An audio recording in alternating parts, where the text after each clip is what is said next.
Bismillahirrahmanirrahim. Alhamdulillahillazi arsala rasulahu bil huda wa dinil haq liyudhhirahu ala dini kullihi wa kafa billahi syahida. Asyhadu an la ilaha illallah wa asyhadu anna Muhammadan abduhu wa rasuluh allazi la nabiyya ba'da amma ba'du. Alhamdulillah, yang pertama marilah kita ucapkan puji dan syukur kehadirat Allah Subhanahu wa taala karena pada kesempatan ini kita masih diberi kesehatan dan kenikmatan. Walaupun dalam kondisi pandemi seperti ini, tapi alhamdulillah kita masih bisa melaksanakan kewajiban kita, salah satunya yaitu thalabul ilmi. Nah, pada kesempatan ini kita akan sedikit sharing tentang parenting ya. Insya Allah saya akan membahas tentang berupaya sebaik mungkin mendidik dan mengasuh anak. Perlu kita ketahui bahwa ada 5 posisi anak bagi orang tua dalam Al-Quran. Yang pertama, anak sebagai hiasan hidup yang tercantum dalam Quran surat Ali Imran ayat 14. Hiasan hidup di sini itu sebagai perhiasan dunia ya teteh. Karena kenapa? Karena anak itu sebagai salah satu anugerah dalam pernikahan yang sangat diharapkan. Bagaimana tidak, banyak orang tua yang berani mengeluarkan uang sangat banyak demi mendapatkan anak.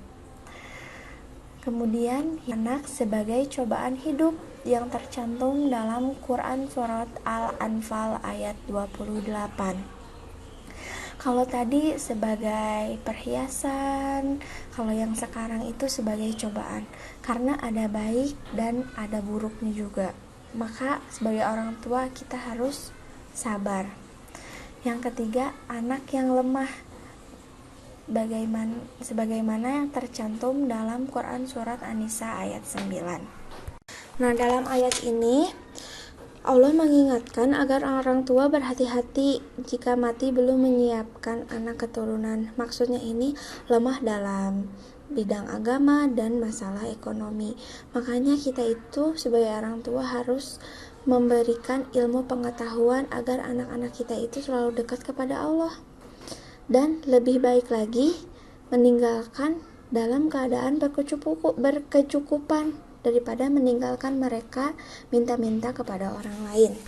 Kemudian yang keempat, anak itu sebagai musuh sebagaimana yang tercantum dalam Quran surat At-Taghabun ayat 14. Orang tua itu harus berhati-hati karena bisa jadi anak yang menjadi awalnya itu menjadi perhiasan dunia bisa berbalik malah menjadi musuh bagi orang tuanya, seperti anak yang nakal, durhaka, bahkan bodoh yang bisa menjatuhkan martabat keluarga. Yang terakhir, anak yang baik dan menyejukkan pandangan mata sebagaimana yang tercantum dalam Quran surat Ali Imran ayat 38. Nah, ini sudah jelas ya, ini tuh hasil panen jerih payah orang tua setelah sekian lama mendidik anak dari kecil hingga telah dewasa. Jadi apabila si orang tuanya udah sepuh terus diurus sama anaknya, nah ini bisa dikatakan orang tuanya itu berhasil dalam mendidik anak. Selanjutnya, untuk menyiapkan anak soleh dan solehah itu tidak bisa instan. Nah, yang pertama itu harus punya ilmu. Iya, semua itu harus ada ilmunya. Maka banyak-banyaklah thalabul ilmi. Kemudian yang kedua, bahwa kondisi dan situasi kejiwaan yang terjadi pada saat pembuahan dapat mempengaruhi janin. Nah, pembuahan di sini itu maksudnya ketika sel sperma bertemu dengan sel telur. Apabila si orang tuanya itu melakukan hubungan suami istri karena rasa takut atau merasa berdosa ketika melakukan hubungan, nah nanti itu akan melahirkan anak yang penakut, pemalu, dan muram. Demikian juga ya teteh-teteh, tidak boleh melakukan hubungan dalam keadaan suami atau istrinya ini marah. Kelak akan lahir anak yang pemarah. Pokoknya keadaan-keadaan jiwa negatif apapun ketika berhubungan akan mempengaruhi kejiwaan anak dalam rahim istri. Nah, yang ketiga itu dalam adab-adab berhubungan itu wajib untuk berdoa sebelum melakukan hubungan suami istri. Nah, udah pada hafal belum doanya? Jangan lupa ya, harus berdoa. Kemudian setelah Allah takdirkan kita hamil, alhamdulillah ya, ibu hamil itu harus siap fisik dan mental. Nah, kenapa sih fisik dan mental ini disatukan? Karena keduanya ini sangat penting. Pada kehamilan, sedikit banyaknya akan mempengaruhi keadaan emosi ibu dan tidak jarang menimbulkan depresi. Kayak gitu, makanya harus siap fisik dan mental. Apalagi ketika hamil itu peran suami sangat dibutuhkan. Oh iya, ingat juga ya, rahim itu bukan ruang tunggu, tetapi ruang belajar. 9 bulan janin belajar dari ibu dan lingkungan sekitarnya. Sampai-sampai ya teteh-teteh, kata-kata dan perbuatan dari seorang suami itu direkam halus oleh janin. Nah, apalagi perbuatan ibu dan perkataan ibunya ya teteh-teteh. Maka sering-seringlah memberi afirmasi positif kepada janin. Kayak kita tuh jangan malu loh untuk ngajak ngobrol janin, elus-elus perutnya, kayak bilang aja tanda cinta, I love you anakku, kayak gitu. Terus mau makan apa hari ini, ya pokoknya ajak-ajak aja berinteraksi, ajak ngobrol janin. Terus kalau saran saya itu selalu perdengarkan murotal Al-Quran kepada janin yang ada di perut. Selanjutnya nih, setelah anak terlahir ke dunia ini, kita sebagai orang tua mempunyai peran baru, yaitu suami menjadi ayah, istri menjadi ibu. Nah, sesuai dengan judul halakoh kita kali ini, yaitu orang tua itu harus berupaya sebaik mungkin mendidik dan mengasuh anak. Apabila sebuah keluarga diibaratkan sekolah, maka jelaslah bahwa ayah memiliki peran sebagai penyusun misi pendidikan anak dengan mengacu pada misi keluarga. Sedangkan ibu itu memiliki peran sebagai sistem sekolah. Nah, sistem sekolah ini adalah sebagai pelaksana harian teknis pendidikan. Nah, yang terakhir, anak-anak adalah sebagai siswanya, karena anak-anak adalah merupakan klien pendidikan. Dan sebelum membahas peran ibu sebagai sistem sekolah, di sini saya akan membahas tentang saatnya ibu menjadi ibu, yang dipopulerkan oleh Febrianti Almera. Jadi, kenapa sih saatnya ibu menjadi ibu gitu? Maksudnya apa? Karena kan kita sudah memutuskan menikah. Menikah itu kan pasti memutuskan punya anak gitu, berarti kita itu sudah menjadi peran ibu.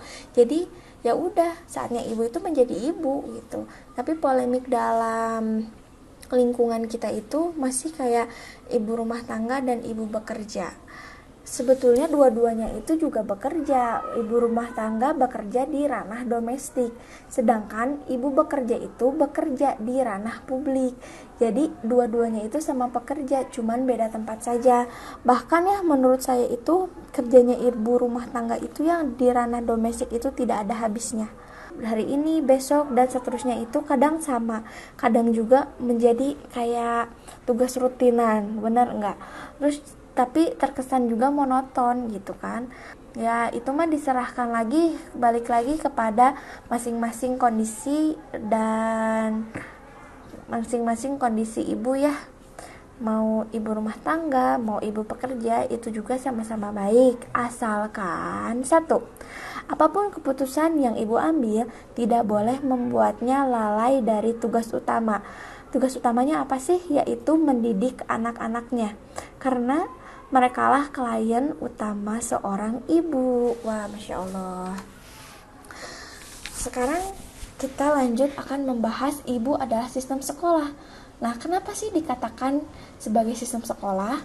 Sebab syair Arabnya mengatakan bahwa pasti tata-tata di sini sering ngedengar al-ummu madrasatul ula wal abu mudiruha. Ibu adalah madrasah pertama untuk anaknya dan ayah adalah kepala sekolahnya. Jadi, ibu itu bisa menjadi satu, guru untuk anak-anak usia 0 sampai 6 tahun. Bisa disebut ini tuh masa golden age. Kenapa anak-anak usia ini disebut masa golden age? Karena dia itu sudah siap menerima rangsangan atau stimulus. Maka rangsanglah anak-anak itu dengan stimulus yang baik, yang positif. Salah satunya lebih bagus dikenalkan Allah sejak dini. Kemudian ibu bisa menjadi fasilitator. Jadi ibu bisa memfasilitasi anaknya pada anak usia 7 sampai 10 tahun. Kemudian ibu bisa menjadi mentor atau mencarikan mentor untuk anak-anak usia 11 sampai 14 tahun. Nah, yang terakhir, ibu itu bisa menjadi partner untuk anak-anak usia 15 tahun ke atas. Jadi, apabila dalam rumah itu sudah memiliki visi dan misi tujuan untuk mendidik dan pengasuhan anak, nah kita harus cari tahu dulu nih, apa sih bedanya mendidik dan mengasuh itu? Kalau mendidik itu adalah proses pengelolaan tindakan yang terjadi sejak dalam kandungan dengan menanamkan nilai tertentu sebagai bekal jaminan masa depan anak. Nah, tadi kan sudah dijelaskan sebelumnya ya, bahwa dalam kandungan pun kita itu sudah bisa mendidik anak. Maka menanamkan nilai di sini itu maksudnya itu tanamkanlah nilai agama seperti itu. Kemudian yang kedua, mengasuh. Proses mengasuh, presentasi penampakannya cenderung lebih setelah anak atau bayi itu keluar dari kandungan. Prinsip utama mengasuh lebih pada perwujudan kasih, cinta, sayang, dan perhatian.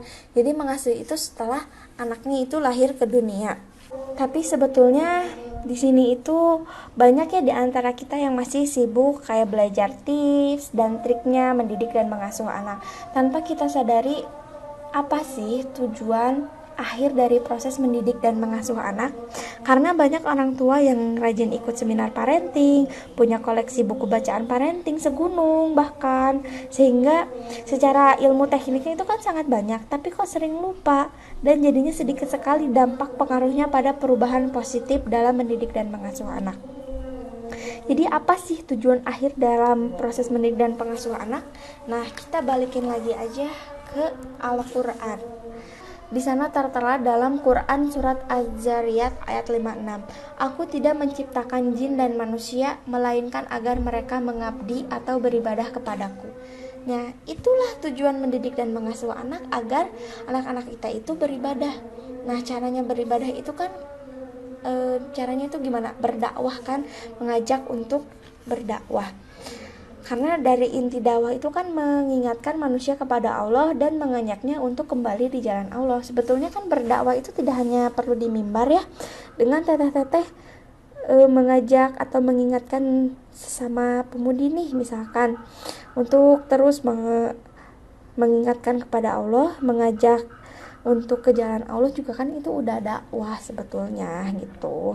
Jadi sebetulnya kita itu sebagai manusia itu mengemban amanah dakwah, cuman beda porsi aja. Nah, balik lagi kepada diri kita sebagai seorang ibu, kita patut berdakwah untuk anak.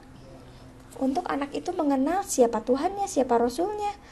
Maka tanamkanlah nilai-nilai agama dan moral anak itu sejak dini, sedini mungkin kalau bisa. Jadi kesimpulannya gini aja ya teteh-teteh, semua manusia termasuk kita, suami, anak-anak, nah semua itu memiliki tujuan hidup yang sama, tujuan pengabdian atau ibadah yang sama, peran dakwah yang sama, namun spesifikasi dakwahnya aja yang berbeda. Maka tujuan besar pendidikan dan pengasuhan anak adalah mengantarkan anak-anak kita menemukan peran spesifik hidupnya di muka bumi ini agar ia tunai tugas mengabdi atau beribadah kepada Allah. Masya Allah. Kemudian setelah selarasnya nih tujuan, kita sudah tahu tujuan, maka orang tua itu harus tetap satu frekuensi gitu, satu tujuan antara ayah dan ibu. Kenapa? Karena kepada ayah Allah lebihkan potensi kecerdasan berpikir dan ketegasan, sehingga tugas besar ayah adalah merancang program pendidikan anak yang selaras dengan tujuan anak lahir ke muka bumi.